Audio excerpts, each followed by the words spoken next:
Bonjour à toutes et bienvenue dans ce premier numéro des Rendez-vous d'ailleurs sur Terre. Je m'appelle Catherine Lepori, je suis psycho-énergéticienne et depuis plus de 10 ans j'accompagne des femmes, des hommes, des enfants en France et à l'étranger afin de les aider à comprendre et à soulager des souffrances physiques et psychiques. Mes outils, le décodage et la déprogrammation vibratoire des techniques énergétiques qui permettent d'identifier les causes premières des maux qui altèrent notre santé au sens le plus large du terme. Alors l'objectif de ces rendez-vous d'ailleurs sur Terre est de vous emmener à la découverte de mon quotidien d'énergéticienne et de partager avec vous des moments souvent extraordinaires qui peut-être pourront éclairer vos propres problématiques. Aujourd'hui, j'ai envie de vous parler du burn-out d'une consultante que j'ai rebaptisée Amélia avec sa permission. Et vous verrez que dans le cas d'Amélia, les causes premières du burn-out étaient à rechercher in utero, à savoir à l'époque où elle barbotait encore dans le ventre de sa maman. C'est parti pour le numéro 1.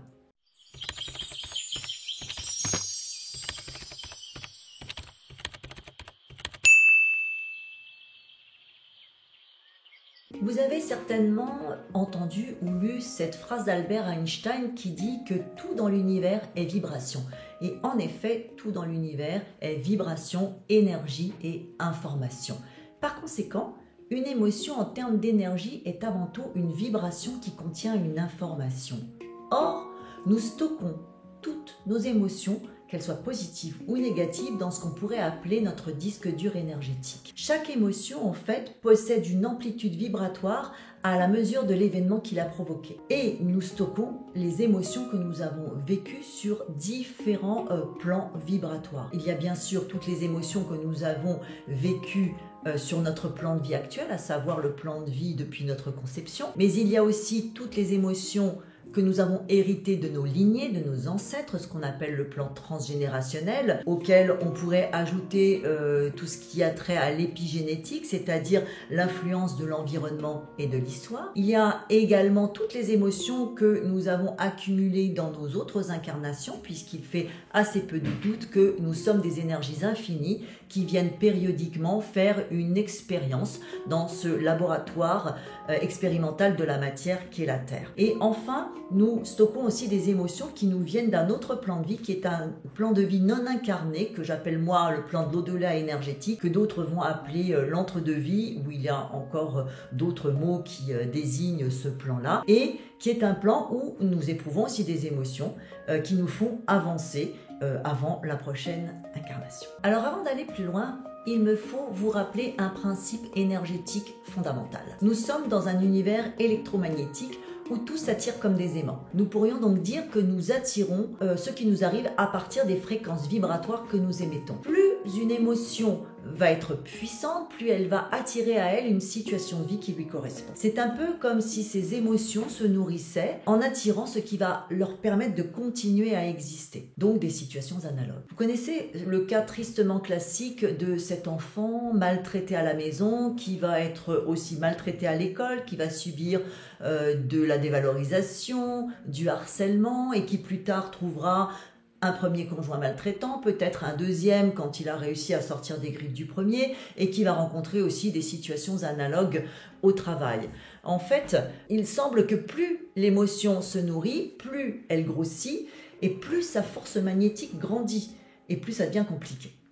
Fort heureusement, on a aussi toutes les émotions positives que l'on a vécues qui œuvrent pour nous apporter tout ce qui vient de meilleur dans notre vie. Alors concrètement, comment va se passer une séance type ?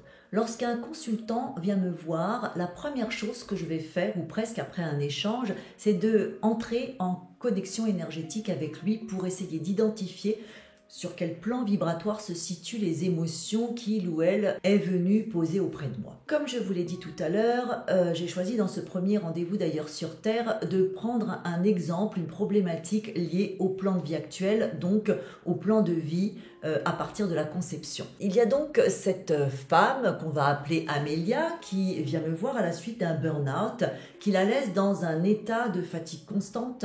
Elle ne sort plus de chez elle, elle a des malaises fréquents, elle présente des troubles du sommeil importants et surtout ne se sent pas capable de reprendre le travail alors que son arrêt maladie touche à sa fin. À l'origine de cela, il y a un manager dévalorisant, une collègue qui elle-même en burn-out a dû quitter le travail et dont elle supporte la charge de travail pour le coup.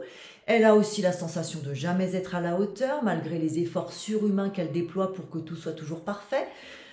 Et qu'on ne puisse rien lui reprocher. À cela s'ajoute le sentiment de ne jamais vraiment être intégrée aux équipes de travail dont elle se sent rejetée.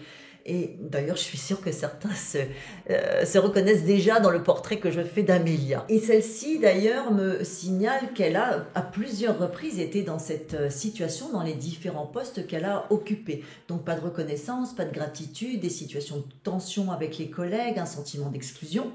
Donc face à un état émotionnel et physique tel, on se doute bien que la première chose va être de remonter l'énergie d'Amélia afin de faire cesser quand même les sentiments de fatigue, de vertige. Mais après cela, ça ne solutionne pas le malaise qu'elle ressent dans son entreprise et dans sa vie en général.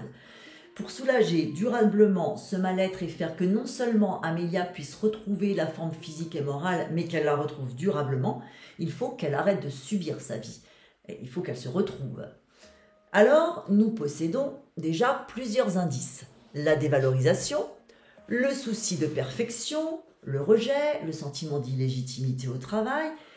Il faut donc identifier les causes originelles, les raisons qui ont attiré ces situations dans la vie d'Amélia. Alors, comme je vous l'ai dit tout à l'heure, je vais identifier le plan vibratoire où se situent les mémoires émotionnelles à l'origine de la problématique d'Amélia et que je devrais ensuite déprogrammer.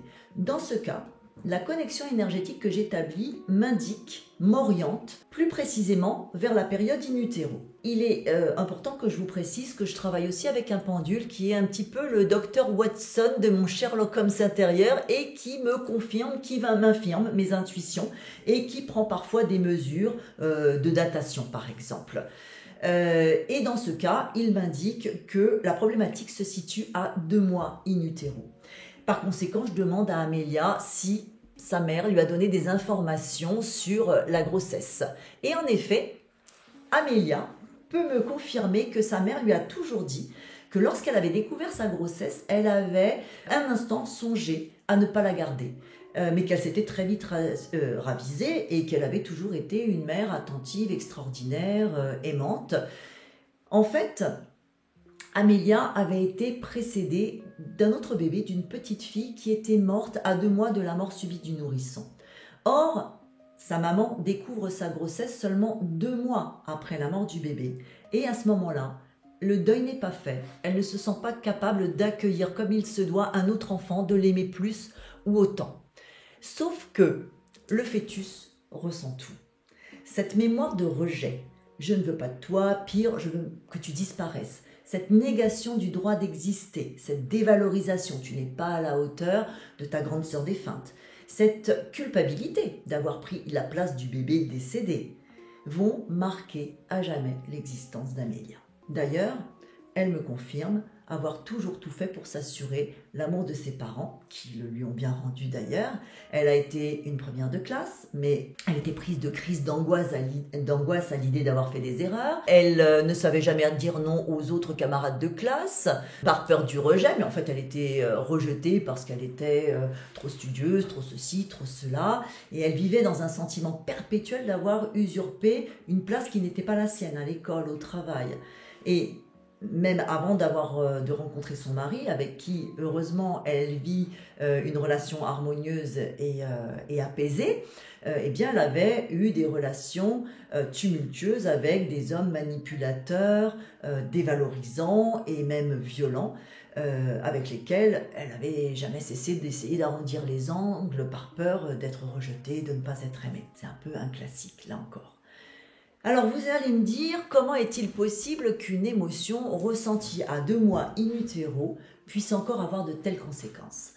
Et pourtant oui, car tant qu'elle n'est pas débusquée et déprogrammée, cette émotion va enfler et en attirant d'autres, souvent de plus en plus fortes. Et voilà comment on est pris dans des schémas émotionnels récurrents. Heureusement, il y a toutes nos émotions positives qui œuvrent aussi en nous pour nous attirer tout ce qu'il y a de beau dans notre vie. Alors, L'histoire d'Amélia est un exemple parmi tant d'autres, mais qui me donne l'occasion d'insister sur le fait que presque tout se joue en période périnatale.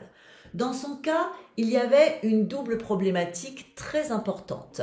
D'abord, il y a le désir d'avortement de sa maman. Même s'il n'a pas abouti, il demeure une négation du droit d'exister pour l'être vivant vers lequel il est dirigé.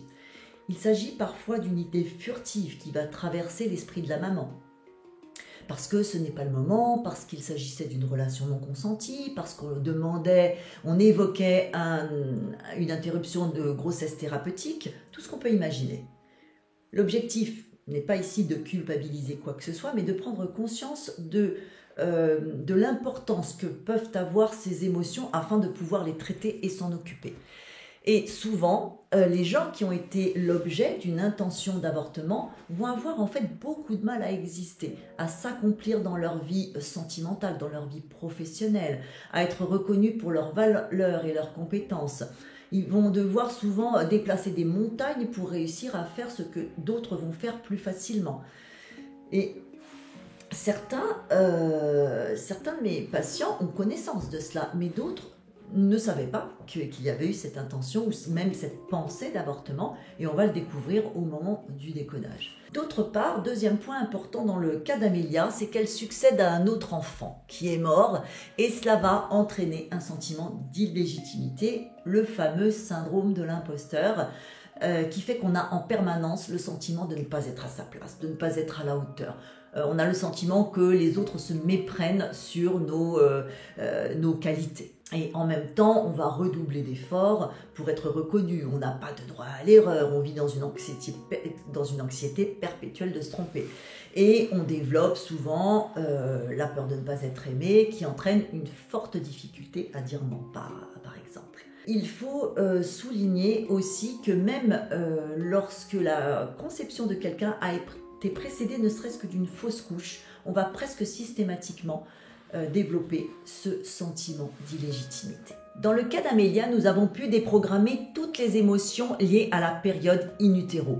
Le rejet, la dévalorisation, le sentiment d'illégitimité, puis les émotions qui en ont découlé à l'école, dans sa vie sentimentale et dans sa vie professionnelle. Amélia, qui, souvenez-vous, craignait de ne pas pouvoir retourner travailler à la fin de son arrêt maladie, a pu reprendre son travail à la date prévue. Curieusement, des collègues sont venus spontanément la trouver, comme si elle avait commencé à exister, comme si elle n'était plus transparente. Comme par hasard, son manager a changé de poste dans les semaines qui suivaient, emmenant avec lui toute la pression qu'il faisait peser sur elle. Et puis d'une manière générale, elle a commencé à se sentir exister, à être de plus en plus légitime, à oser s'affirmer comme jamais elle ne l'avait fait. La déprogrammation en fait a un effet domino sur tellement d'aspects de notre vie qu'il est même difficile d'en mesurer l'effet, l'importance. Souvent, c'est en regardant en arrière, quelques mois, quelques semaines, même juste plus tard, qu'on mesure l'impact que ça a pu avoir et les changements qui sont arrivés dans notre vie et dans notre comportement. Alors bien sûr, on pourrait se dire que tout cela n'est que le fruit du hasard, mais lorsque ça se produit sur des centaines de cas, je pense que le hasard n'existe pas. Nous voilà arrivés à la fin de ce premier numéro des Rendez-vous d'ailleurs sur Terre, qui j'espère vous aura intéressé et peut-être éclairé sur vos propres problématiques de vie. Il est vrai que du point de vue du décodage vibratoire, ce cas était plutôt facile puisqu'à partir du moment où nous avons pu dater l'origine de la problématique d'Amélia, elle a été en mesure de nous apporter des éléments cruciaux. Mais en réalité, la plupart du temps, les blocages viennent de mémoires qui sont totalement inconscientes et qui demandent que j'aille les chercher ailleurs, sur d'autres plans d'information auxquels nous n'avons pas tous accès. Et dans les prochaines vidéos, je vous apporterai aussi plus de précision évidemment sur certains points qui peuvent vous sembler encore obscurs. Mais j'ai énormément encore à vous partager. N'hésitez pas à laisser un pouce si vous avez aimé et même à vous abonner.